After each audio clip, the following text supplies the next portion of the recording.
আসসালামু আলাইকুম বন্ধুরা, আজ আমি আপনাদের সাথে শেয়ার করব দারুণ স্বাদের ঘরোয়া স্টাইলে চিংড়ি মাছ ও ডাঁটা শাকের ঝোলের রেসিপি।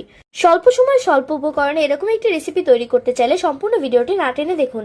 প্রথমে কড়াইটিতে তেল দিয়ে আমরা দিয়ে দিব 2 থেকে 3টে মাঝারি সাইজের পেঁয়াজ কুচি, দিয়ে দিব কয়েকটি গোটা জিরে। তারপর এগুলোকে হালকা বাদামি করে ভেজে আমরা তুলে রাখবো।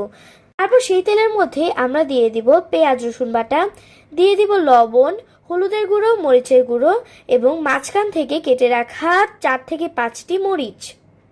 তারপর আমরা খুব ভালো মতো এই মশলাটাকে কষিয়ে নিব।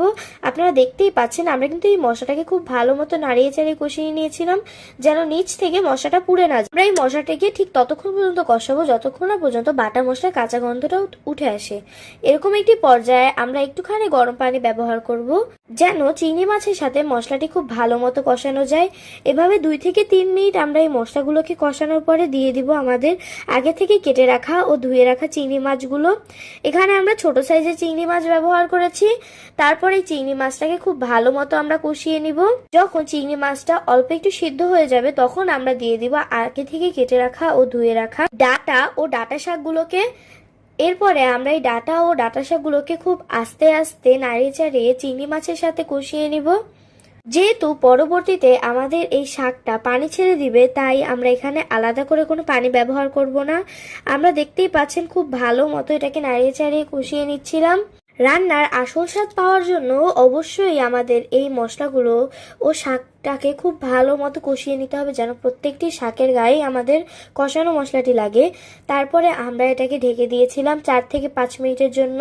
4 থেকে 5 মিনিটের মধ্যেই কিন্তু আমাদের শাকটা পানি ছেড়ে দিবে। 4 থেকে 5 মিনিট পরে দেখতেই পাচ্ছেন আমাদের শাকটা ও ডাঁটাটা কিন্তু অলমোস্ট সিদ্ধ হয়ে গেছে এবং শাকটা কিছুটা পানিও ছেড়েছে।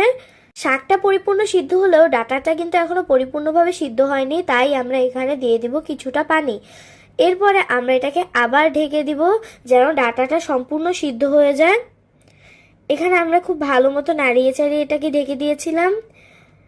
4 থেকে 5 মিনিট পরে আমাদের ডাঁটাটা কিন্তু একদম সিদ্ধ হয়ে গেছে এবং পানিটাও অনেকটা শুকিয়ে গেছে। এই পর্যায়ে আমরা আগে থেকে করে রাখা বেরেস্তা এবং গোটা জিরে ভাজাটাকে আমরা দিয়ে দিব। এতে কিন্তু একটা সুন্দর স্মেল আসবে।